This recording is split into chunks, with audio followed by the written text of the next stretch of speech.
You're watching KBHK, TV 44, San Francisco.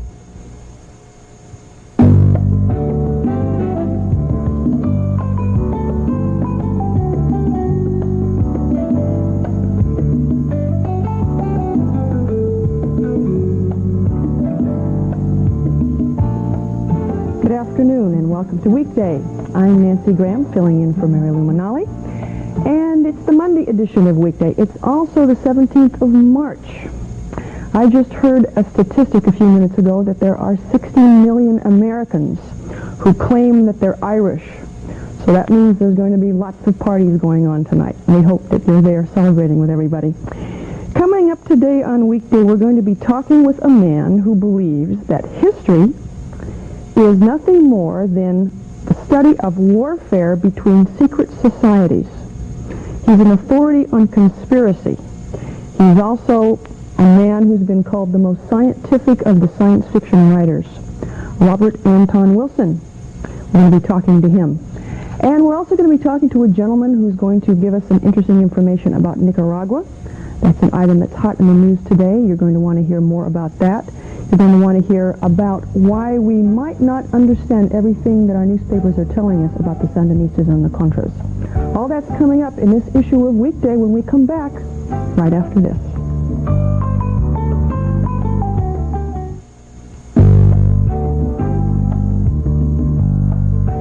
This is the Illuminatus trilogy, and if you're familiar with it, you're going to know that 3 novels contained in the trilogy are The Eye in the Pyramid, The Golden Apple, and The Leviathan. These came out in 1975. They are very famous, and the author is a cult hero in some circles, and he is Dr. Robert Anton Wilson. Welcome to Weekday. Nice to be here. I tell you, it's a pleasure to have you here. And as I told you before, my stepson is going to think I've been talking to President Reagan or somebody of comparable stature when I tell him I talk to you. When I met Harrison Ford, the only thing I could think of to say is my kids are going to be thrilled to know I met you. It's true. It's true. We all get to go around swapping guests and telling our kids about it. Why are you such a cult hero? Oh, that's a hard question to answer, I suppose, because I'm weird in the same way the growing generation is weird. Iconoclastic is what some people call you. Yes, I'm a very devout agnostic. Okay, and iconoclastic suggests that you're not reverent about too many things. The only thing I'm reverent about is money and sex. And this is why you moved to Ireland? Which is a pure coincidence that we should have you on St. Paddy's Day. You said you moved to Ireland for a very good reason. Yeah, for sentimental reasons. They don't tax raiders there, and I'm sentimentally attached to my money. Okay, so no high-minded things for you. That's the interesting thing about you. Here you are, revered by a lot of the leaders of what's called the New Age movement, or the New Age conspiracy. And yet you yourself come on like, there isn't anything to be too reverent about anything. I'm actually an editor of New Age magazine on top of all that. Well, there are 2 aspects to the New Age, the growing edge and the regressive edge. And I think the attitude of reverence is part of the regressive edge of the New Age.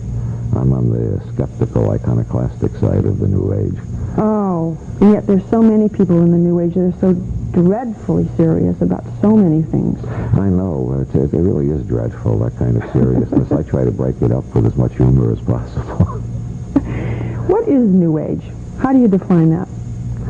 Well, it means so many things that it doesn't mean anything at all anymore. To me, the New Age means an openness to new ideas and the possibility of new forms of human society, and like going into space, for instance. That's very New Age to me. Are you serious about space travel and space colonization? Oh, yeah. I intend to go myself as soon as possible. You're also a founding member, or you contribute to the L5 Society, I believe, which is a society to promote space colonization. How are we going to ever have space colonization, though, when NASA can't even, well, I don't want to be irreverent about NASA. It's not that they don't take care of things, but we don't have enough money going into NASA to promote real space exploration. Well, we will have now that the Russians have started a permanently staffed colony. Once that sinks in and the American people start realizing there are Russians up there all the time, we'll have 3 space colonies up there. Space exploration will become part of the Cold War. Okay, I wanted to ask you, because we don't have a lot of time, but why do people say that your style of fiction is paranoid? It's paranoid fiction. Well, because it is, deliberately. It's both paranoid and metanoid. Paranoid, everybody knows the meaning of. Metanoid is the opposite. Paranoid regards everybody with suspicion. Metanoid regards everybody as a possible genius or saint. And I take those extreme views and do a interplay between them in all of my books because I think character is the most ambiguous thing in the world. None of us knows ourselves, much less knowing anybody else. Yes, character is ambiguous, but when it comes to plots, you're very famous for seeing connections and interconnections between a whole variety of things. And some people say, well, he's a conspiracy guy. He sees conspiracies everywhere. I also see coincidence everywhere. Isn't that just a matter of perception, though?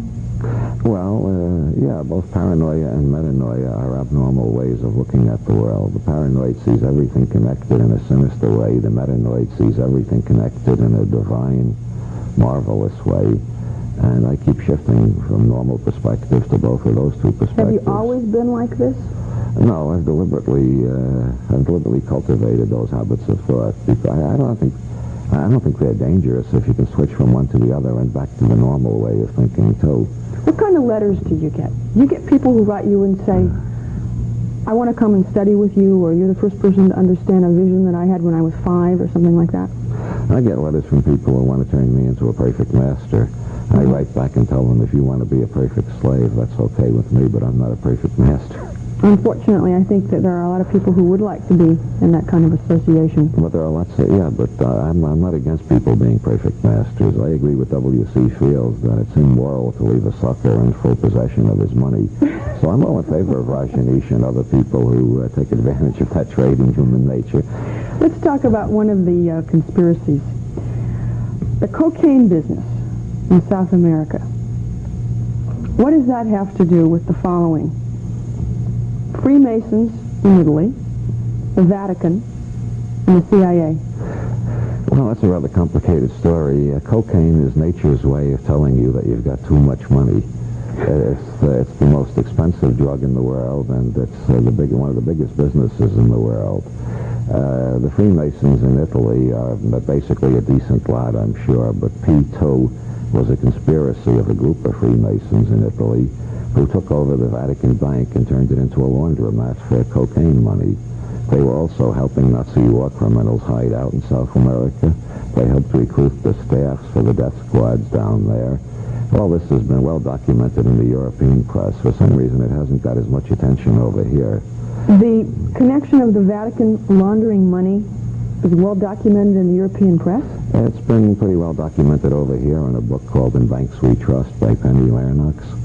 Archbishop Marcinkus is either a crook or the most naive man in history, because he was running the Cisalpine Bank in the Bahamas, and most of the cocaine money was going through there into the Vatican Bank and then disappearing into Swiss bank accounts. He may have thought he was dealing in baby booties, but if he wasn't that naive, he was up to his neck in the cocaine business. Okay, you lost me for a second. What's the premise for why this would occur? Well, it occurred because P2 saw a lot of money in it.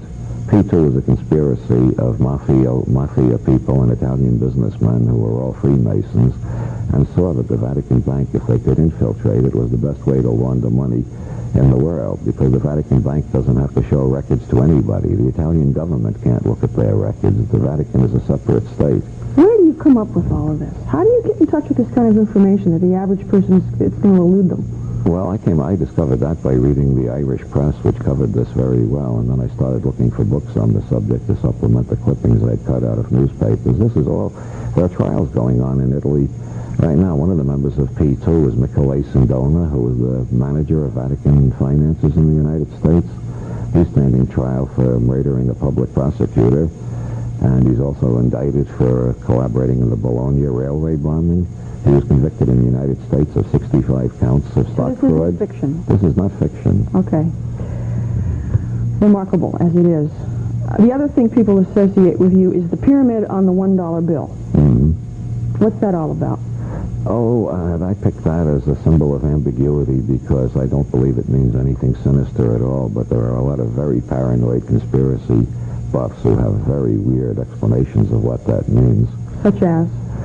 Oh, there are people who think it means that Freemasons are controlled by a secret society from Tibet or by extraterrestrials, or in some way the United States government is being manipulated by a great white brotherhood of Hindu adepts, all sorts of weird theories like Which that. of the early American forefathers, were Freemasons? Most of them. Jefferson, Franklin, Washington, Madison, Monroe, Jackson. Why? What was so Reagan attractive is a about Freemason, too. Neil Armstrong, the first man on the moon, was a Who are Freemason. the Freemasons? Why does everybody want to belong to that organization? Well, because it's if you want to get ahead in business or politics, it's good to belong to the club. It's like wearing the right school tie in England. How are they different from the Kiwanis and the Lions and Elks? They're different in that Freemasons do have a mystical tradition, which most Freemasons don't know much about. But if you go through all the ranks, as you reach the top, you begin to find out about the mystical inner tradition of Freemasonry. Also, it's different in that it's the biggest of all those fraternal organizations. And also, it has inspired more paranoia than any of the others. In England right now, they're very paranoid about Freemasons because of exposés about their control over Scotland Yard. Well, one of the ironies about this in American history is that we were so opposed to the Catholic Church for so many years because we didn't want to have that outside influence. We thought that that was antithetical to the American way. And yet, according to you, there are always these threads of outside influence anyway. Well, everything is more complicated than it looks at first sight. Under Catholic law, you can't be a Catholic and a Freemason at the same time. But the people who were running P2 were all Catholics and Freemasons at the same time. And the president of Mexico is usually a Catholic and a Freemason at the same time. I live in Ireland, a 95% Catholic country, which is full of Masonic temples in every city. The Widow's Son. This is your latest. That's more about Freemasonic conspiracies. Can you sort of give us a summary real quick about what it's about other than that? It deals with the P2 conspiracy in Italy that I've been talking about, and it also deals with the Orleanist conspiracy in France in the 1770s and 80s, both of which were conspiracies within Freemasonry. They shouldn't be called Masonic conspiracies. They were conspiracies by cliques who were using Freemasonry as a cover. You know, you're talking about history now. And yet one of the other things that you often hear about you is that you're a visionary, that you're a futurist, that you've got ideas about the human potential. Yes. Can you share that with us quickly? Oh, yes. Well, I believe that our ultimate destiny is to become gods. I think after space travel and longevity, we're eventually going to attain immortality and conquer space and time entirely. The human... I think there's too much pessimism around these days. The human being's going to be able to live forever? Yes. You're sitting here and telling me that seriously, huh? Yes, I'm telling you that very seriously. How's that going to happen? Through medical research. There's more money going into longevity research now than ever before in history, and there are more scientists working on that now than there were in the 70s even. And the population problem will be taken care of by space colonization? Yes. Millions of people will be leaving the planet every year in the next century. But we know that death is a part of the whole life cycle, so you're ending a life cycle that's supposed to be natural. Yes, but I think every product of the human mind is unnatural. Beethoven's Ninth is unnatural. Tic-tac-toe is unnatural. Differential calculus is unnatural. My books are unnatural. Well, you're weird. You bet I am. And I like talking to you. I'm going to have to interrupt for just a second. We've been talking with a very natural man about evidently a lot of unnatural things, and I wish that you could stay and chat with us a little bit more. But we're going to talk about Nicaragua in a few minutes, but first we're going to take a look at Community Calendar. Thanks for coming today. It's glad to be here.